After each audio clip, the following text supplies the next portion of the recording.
we want to look today a little bit at his purity. ఆయన యొక్క పవిత్రత గురించి కొంత ఈ రోజు మనం చూద్దాం. We've seen his humility. ఆయన దీనత్వాన్ని మనం చూసాం. We want to see something about his holiness. ఆయన పరిశుద్ధత గురించి కూడా మనం చూద్దాం. The holiness of Jesus was not something he automatically had without a battle. యేసు యొక్క పరిశుద్ధత ఆయన యుద్ధం చేయకుండా ఏదో దానంతటికి అదే రాలేదు. If it were so, then there would be nothing great about it. ఒకవేళ ఆ విధంగా వచ్చినట్లయితే అందులో గొప్పతనం ఏం లేదు. You know the difference between an earned doctorate and an honorary doctorate. మీకు తెలుసు, సంపాదించుకున్న డాక్టరేటు, గౌరవ doctorate. An honorary doctorate you don't study for. గౌరవ డాక్టరేట్ అంటే దాని గురించి నువ్వు చదవాల్సిన అవసరం లేదు, You just get it. నువ్వు దాన్ని పొందుతావు. An earned doctorate, you work hard for it సంపాదించుకున్న డాక్టరేట్ కోసం నువ్వు ఎంతో కష్టపడతావు, and get a degree. నువ్వు డిగ్రీ సర్టిఫికేట్ ని పొందుతావు. Was Jesus' holiness something given to him on a platter for which he had to do nothing? He just took it. యేసు ప్రభు యొక్క పరిశుద్ధత కేవలం ఉచితంగా ఆయనకి ఇవ్వబడిందా, ఆయన ఏమీ చేయకుండా? Certainly your holiness and mine is not like that. We are tempted so severely. నిశ్చయంగా నీ పరిశుద్ధత నా పరిశుద్ధత అలా ఏం రాలేదు. We face such severe temptations that it's difficult for a Christian to live even one day మనం ఎంతో తీవ్రంగా శోధించబడుతూ వచ్చాం. మనం ఎంత తీవ్రమైన శోధనలో ఎదుర్కొన్నామంటే క్రైస్తవుడు పాపము చేయకుండా ఒక్క రోజు కూడా జీవించలేడు. without sinning in thought or word or deed ఆలోచనలోను, మాటల్లోను, క్రియల్లోను, or attitude or motive. వైఖరిలోను, ఉద్దేశంలోను. You and I have to confess that. నీవు నేను దాన్ని ఒప్పుకోవాలి. Temptation is so strong and so pressing on every side, శోధన అనేది ఎంతో బలమైనది, అన్ని వైపుల నుంచి అది దాడి చేస్తూ ఉంటుంది. and we are so weak మనం ఎంతో బలహీనమైనాం, that we slip and fall every day ప్రతిరోజు మనము జారిపోయి తప్పిపోతుంటాం. consciously తెలిసి కూడా, and much more unconsciously. తెలియకుండా ఇంకా ఎంతో జరుగుతూ ఉంటుంది. Very often we are aware of a fall only after we have fallen. అనేక సార్లు మనం పడిపోయిన తర్వాతనే మనం పడిపోయామని తెలుస్తూ ఉంటుంది. After we had that wrong attitude for a moment towards somebody else. ఇతరుల పట్ల ఒక క్షణం మనం అటువంటి తప్పుడు వైఖరి కలిగినప్పుడు, After that thought came. Now a thought itself may not be sin ఆ తలంపు వచ్చిన తర్వాతే మనకు తెలుస్తుంది. తలంపే పాపం కాదు, కానీ because it could only be a temptation flashed into your mind by the devil. అది అపవాది చేత ఇవ్వబడిన శోధన మాత్రమే. But if you reject it immediately, that's not sin. Let me clarify that. ఒకవేళ దాన్ని నువ్వు వెంటనే తిరస్కరించినట్లయితే అది పాపం కాదు. నేను స్పష్టంగా మీకు చెప్తున్నాను. So that people don't get into condemnation, you need to distinguish ఆ విధంగా మీరు శిక్షా విధిలోనికి వెళ్లాల్సిన అవసరం లేదు. between temptation and sin. శోధనకి పాపానికి గల వ్యత్యాసాన్ని మీరు తెలుసుకోవాలి. Temptation is a thought flashed into your mind by the devil. శోధన అనేది అపవాది చేత మీ మనసులో కలిగే ఒక మెరుపు లాంటి ఆలోచన. The devil flashed a thought into Jesus' mind. యేసుక్రీస్తు ప్రభు యొక్క మనసులోనికి అపవాది ఒక తలంపును విసిరివేశాడు. Turn the stones into bread. రాళ్లను రొట్టెగా చేసుకొని తిను. He said no. లేదు అని ఆయన చెప్పాడు. He didn't sin, ఆయన పాపం చేయలేదు. even though that thought came into his mind.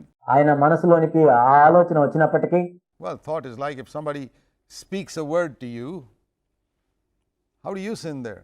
Somebody else is telling you something. తలంపు అనేది ఎలా ఉంటుందంటే, ఇప్పుడు ఎవరైనా నీతో ఒక మాట చెప్పారనుకోండి, నీవు ఎలా పాపం చేస్తావు? అది కేవలం వాళ్ళు నీతో చెప్పిన మాట. So the devil put a thought into your mind. ఆ విధంగా అపవాది కూడా నీ మనసులోనికి ఒక తలంపును తీసుకొస్తాడు. He communicated through thought to your thought, అతని తలంపుల ద్వారా నీ తలంపుల్లోనికి మాట్లాడుతూ ఉంటాడు. and you reject it. నీవు దాన్ని తిరస్కరిస్తావు. You haven't sinned. అప్పుడు నీవు పాపం చేసినట్లు కాదు.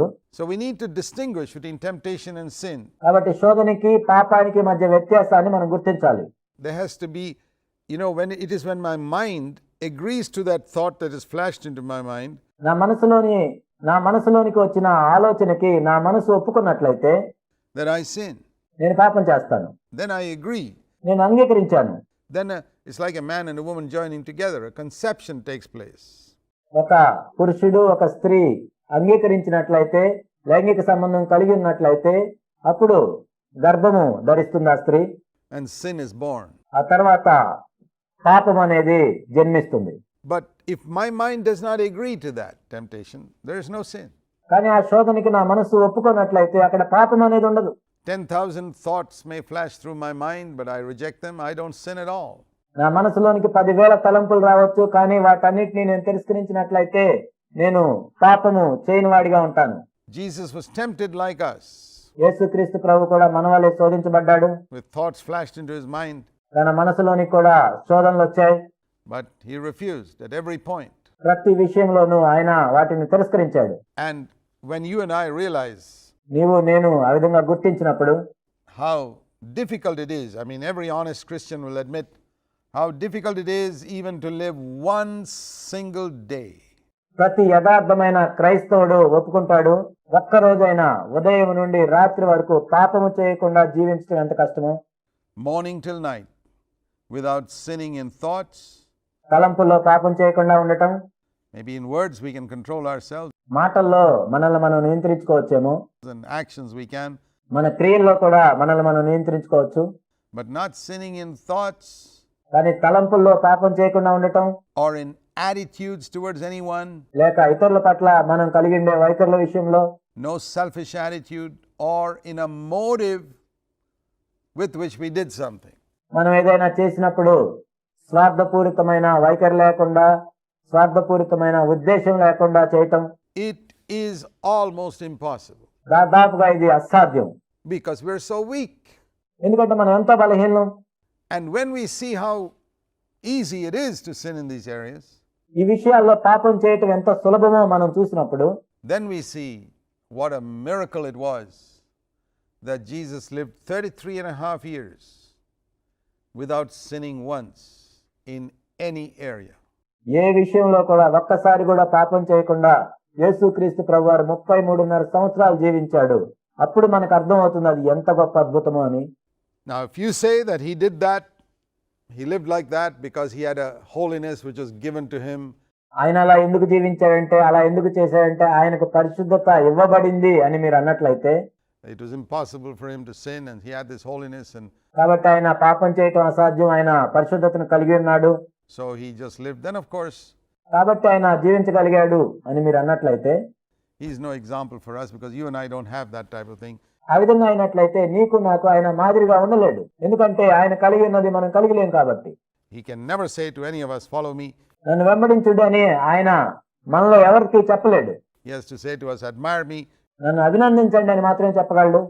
He has to say to us, you fellas can never follow me. మీరు నన్ను ఎన్నటికీ వెంబడించలేరు, Don't even attempt it మీరు వెంబడించడానికి కూడా ప్రయత్నం చేయొద్దు, because you won't be able to do it. ఎందుకంటే మీరు ఎలాగో చేయలేరు అని ఆయన చెప్పాల్సి వస్తుంది. You'd never be able to read a verse like this in scripture. అలా అయినట్లయితే లేఖనాల్లో ఈ మాటను మీరు చదవలేరు. Amazing words. 1 Peter chapter 2. Peter says, మొదటి పేతురు 2వ అధ్యాయంలో ఎంతో అమోఘమైన వాక్యం ఉంది ఇక్కడ. Christ suffered for you in 1 Peter 2:21, leaving you an example. పేతురు రాసిన మొదటి పత్రిక 2:21లో మనం చూసినట్లయితే, క్రీస్తు కూడా మీ కొరకు బాధపడి మీరు తన అడుగు జాడల యందు నడుచుకున్నట్లు మీకు మాదిరి ఉంచిపోయెను. For you to follow in his steps who committed no sin. ఏ పాపము చేయని ఆయన అడుగు జాడల్లో మీరు కూడా నడుచుకోవాలని. Nor was any deceit found in his mouth. ఆయన పాపము చేయలేదు, ఆయన నోట ఏ కపటమును లేదు. Did you read those verses together? ఆ వచనాలన్నీ కలిసి మీరు చదువుతున్నారా? He has given you an example to follow in his steps who committed no sin. ఆయన ఏ పాపము చేయలేదు కాబట్టి ఆయన అడుగు జాడల్లో మనం నడవాలని ఆయన మనకు మాదిరిగా ఉన్నాడు. As you look at the steps of Jesus, యేసుక్రీస్తు ప్రభు యొక్క అడుగు జాడలను మనం చూసినట్లయితే there was never a step into some sinful area. పాపానికి సంబంధించిన ఏ విషయంలో కూడా ఆయన అడుగు పెట్టలేదు. It was always holiness, humility, love. ఆయన ఎప్పుడూ కూడా పరిశుద్ధత, దీనత్వము, ప్రేమ. And never did he step into some area that was sinful. పాపానికి సంబంధించిన ఏ విషయంలో కూడా ఆయన ఎప్పుడు అడుగు పెట్టలేదు. And he says, you must follow in his steps who never committed a sin. ఆయన ఏ పాపము చేయలేదు కాబట్టి ఆయన అడుగు జాడల్లో మీరు నడుచుకోవాలని ఇక్కడ చెప్పబడింది. Now, if Peter were preaching that today, most evangelical Christians would turn around and call him a heretic and a false teacher for teaching such things. ఒకవేళ ఈనాడు పేతురు దాన్ని బోధించినట్లయితే చాలా మంది ఎవాంజలికల్ క్రైస్తవులు ఏమంటారంటే, పేతురు తప్పుడు బోధన బోధిస్తున్నాడు, ఆయన తప్పుడు బోధకుడు అని పిలుస్తారు. But they don't know what to do when it's written in their Bible. కానీ మరి వాళ్ళ బైబిల్లో అది రాసుంది, దాని గురించి ఏం చేయాలో వాళ్ళకి తెలియదు. They can't call this heresy. ఇది తప్పుడు బోధ అని వాళ్ళు పిలవలేరు. They say this is the word of God, but they don't take it seriously. ఇది దేవుని వాక్యమే అని వాళ్ళు చెప్తారు, కానీ వాళ్ళు తీవ్రంగా తీసుకోరు. I'm sure many of you who listen to me have never taken this seriously in your life because you immediately, the devil tells you, that is impossible. ఈ మాటలు వింటున్న మీరు కూడా తీవ్రంగా తీసుకోలేదని నేను చెప్తున్నాను. ఎందుకంటే మీరు ఆ వాక్యాన్ని చూసినప్పుడు వెంటనే అపవాది ఏం చెప్తాడంటే, ఈ విధంగా జీవించటం అసాధ్యం. What God says is possible, you say it's impossible. I agree, with men it is impossible. దేవుడు ఏదైతే సాధ్యమని చెప్తున్నాడో నీవు అసాధ్యమని చెప్తున్నావు. నేను ఒప్పుకుంటాను, మనుషులుగా ఇది అసాధ్యమే. It's absolutely impossible. But with God, Jesus said all things are possible. కానీ యేసుక్రీస్తు ప్రభు ఏం చెప్పాడంటే దేవునికి సమస్తము సాధ్యమే. It's like the disciples once came to Jesus and said, who then can be saved? ఒకసారి శిష్యులు ప్రభు దగ్గరికి వచ్చి, మరి ఇలా అయితే ఎవరు రక్షించబడతారు? He said, with men it is impossible. మనుషులకు ఇది అసాధ్యమే గాని But with God, all things are possible, he said in Matthew 17. అయితే దేవునికి సమస్తము సాధ్యమే అని మత్తయి సువార్త 17వ అధ్యాయంలో చెప్పాడు.